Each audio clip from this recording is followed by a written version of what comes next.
today's session then will look at this theme. But first of all, let me tell you a little bit about the British Council. So the British Council is the UK's international organisation for cultural relations and educational opportunities.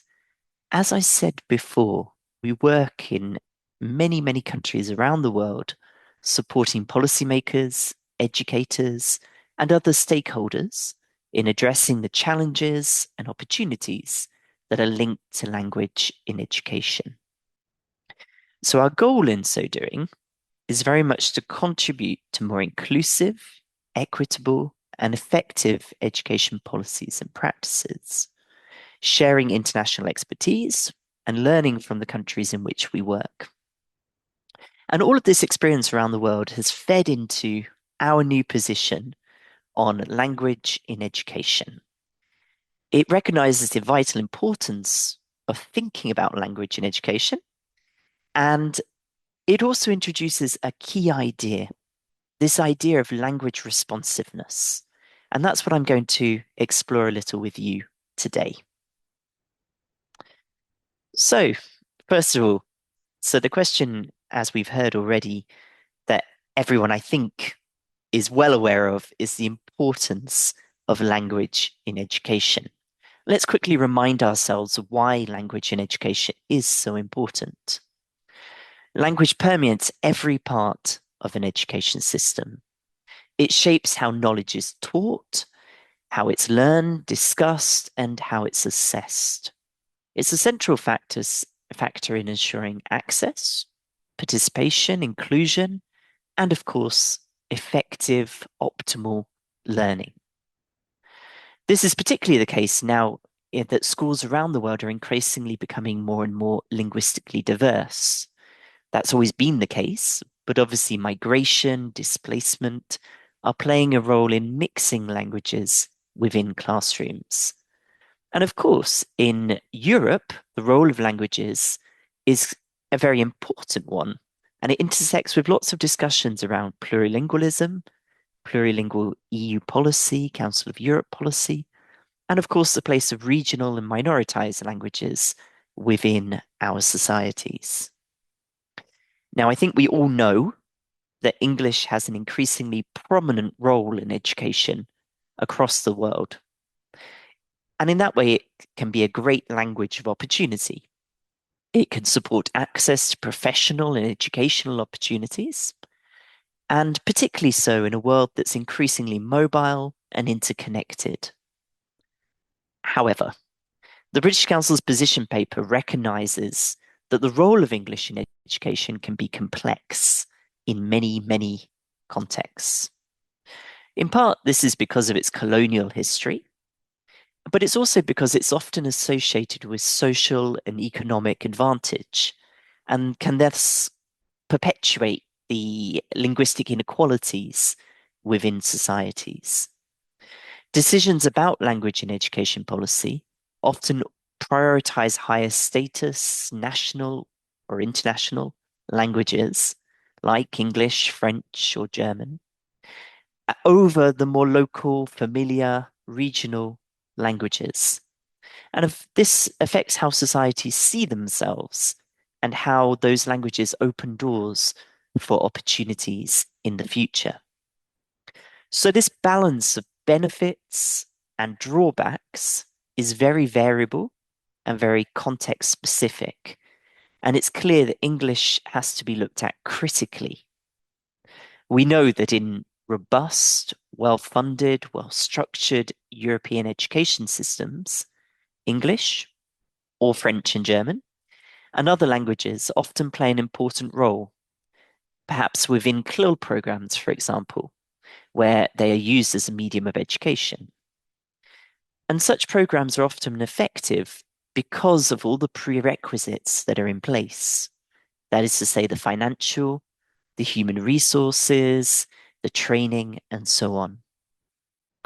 However, in less well-resourced contexts, we also know that English medium education or poorly supported bilingual provision can sometimes increase the barriers of access, quality, and inclusion.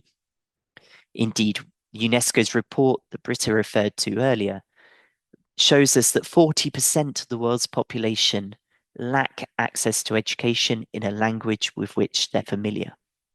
And in certain countries, that goes up to 90%. And of course, this can have a detrimental effect on learning. So the conclusion of why language is central is very much that language should be and needs to be a focus in decision making, policy, and practice, but that no single model can respond to every context. Those policies need to be adapted to the local linguistic and educational realities. With this in mind, the British Council felt it was important to publish an updated version of our position paper on language in education policy and practice. The paper sets out our position, which is that while we acknowledge the worldwide demand for English, and of course the potential advantages of English in education, we also recognize those challenges I mentioned, how it can pose a challenge to multilingual societies, to equity, and to learning. We don't therefore prescribe English medium education. We don't recommend it be adopted in a particular context or country, nor an age at which education should switch to English from a more familiar language. Those decisions are complex, are locally specific, and belong to the stakeholders of each education system. What we do see as our role, however, is to work with policymakers, with education partners, to support contextually appropriate language in education policy and practice. And we do, of course, advocate for language responsive education. And let's have a look now at what we mean by that. So language responsive education is an education that responds to learners' languages, their language needs, and the stage at which they are in their language development. Our hope is that language supports learning rather than becoming a barrier to educational success. Accordingly, we encourage stakeholders to align the key elements of each education system with learners developing skills in the language of learning and teaching. So in a European context, where CLIL and bilingual programs are developing in many systems, this means ensuring that language supports subject development and learning, rather than becoming an additional barrier to it, which is, of course, the preoccupation and the focus of all policy, which aims to put in place CLIL programs. What does it mean in context, in our context? Well, as you can see on the screen, we believe that language responsiveness is linked to a whole system approach, an approach that has to take into account all the different elements from education policy, curriculum, teaching, learning resources, assessment, and teaching and teacher education. We argue that it needs to be deeply embedded in all thinking about an education system through such an approach. And our hope is that the work we do in countries aligns with such policies and practice. Let's have a quick look at what I mean by those 5 areas. Some of these are clear. Some of them perhaps require a little bit more unpacking. First of all, as far as policy is concerned, we think that a language responsive system places language at the heart of educational success, asking whether the education system is aligned with learners developing skills, as I mentioned, and reflects their ability to access the language of learning and teaching. We argue that transitions to a new language of learning and teaching should be planned, staged, and supported over time, with familiar languages continuing to be used within the classroom, either as part of the learning, always as part of the learning, to support content acquisition. We also think that there's a place for the parallel study of English as a language in its own right, so that this helps learners acquire the academic skills they need to succeed. We also argue that effective policy plans for adequate resources, trained teachers, and support from policymakers, as well as from school leaders, teacher educators, parents, and communities. If we move on to think about the curriculum, our position paper argues that curricula should be reviewed through a language lens, which comes back to this idea of thinking about everything, every element of a language of an education system with language in mind. The language demands of learning should be made explicit, including key vocabulary, important academic language, language for the task, and learning goals, especially within CLIL programs where there's a real focus on both content acquisition and language acquisition. As we say, within those programs, make the goals around subject, content, and language explicit for the learners and for all stakeholders. In terms of learning and teaching resources, we argue that learning materials should help learners access subject content while developing the language they need to understand and discuss it. And we put particular store in glossaries, visuals, scaffolded texts, and simplified instructions, which can all be useful tools when we're planning that process of learning and built into the resources themselves. And of course, we argue that learners' home languages, or their more familiar languages, should be used strategically to support access to the curriculum. So built into the resources themselves. For assessment, we propose that where learners are studying through English or other languages that they're still developing, assessment needs to take into account their level of language proficiency. It's no good giving a whole test in English if nobody understands it. We argue for formative assessment that checks understanding, emphasizing at what the point to which it's important in allowing teachers to check understanding during the learning process and identify and respond to the language barriers. And we argue for summative assessment that reflects the language level of the learners, being flexible, being able to adapt those tests to ensure that the test of knowledge acquisition is not blocked by the language requirement. And the fifth area, which I want to just focus in a bit more detail on, is teaching practices and teacher education, which definitely need to take into account language in all contexts. So we would argue that what's best is to adapt language supportive pedagogical approaches. That is to say, pedagogical approaches, teaching approaches that support the language acquisition and enable language to support the content acquisition. What do these look like?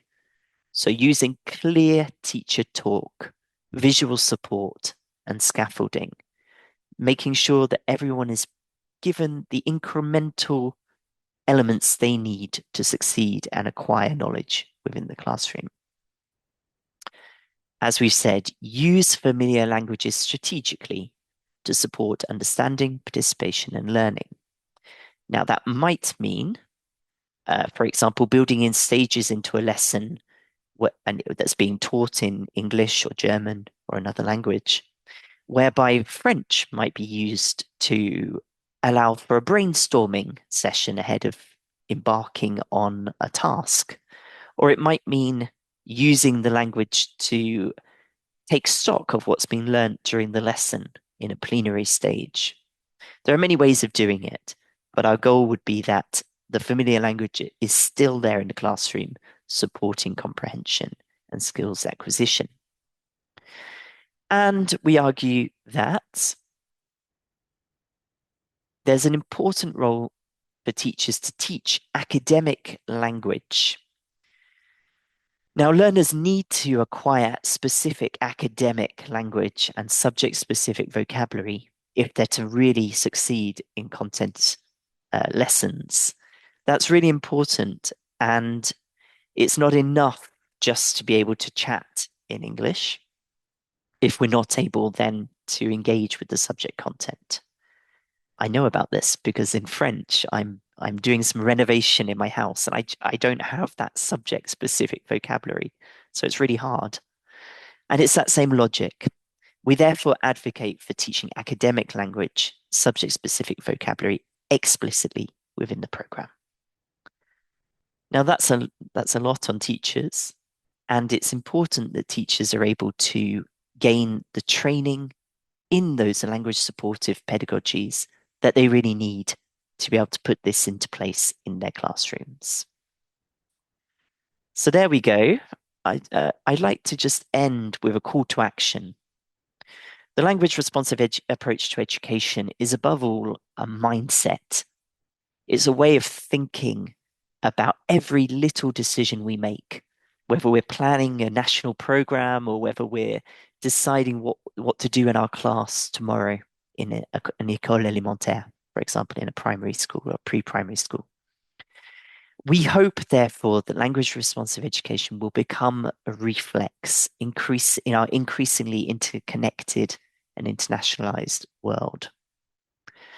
We would therefore encourage all people within an education system to continue having evidence-informed conversations about language. Whatever the role you might have, you have a role to play in making an education system language responsive.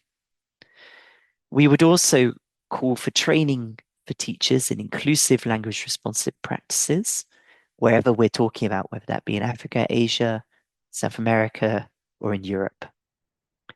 And we would like very much in a European context for this discussion to connect with all the emerging policy, research, and thinking about plurilingualism, inclusion, and the role all of that plays in democratic participation.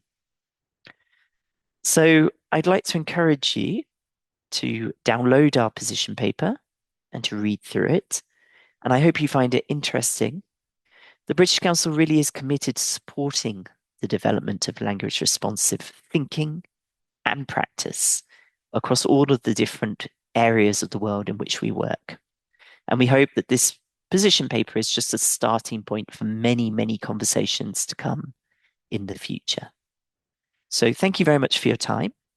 I hope that you've got some interesting questions. Please do add them in the Q&A function at the bottom, and I look forward to answering some of them at the end. Thank you very much.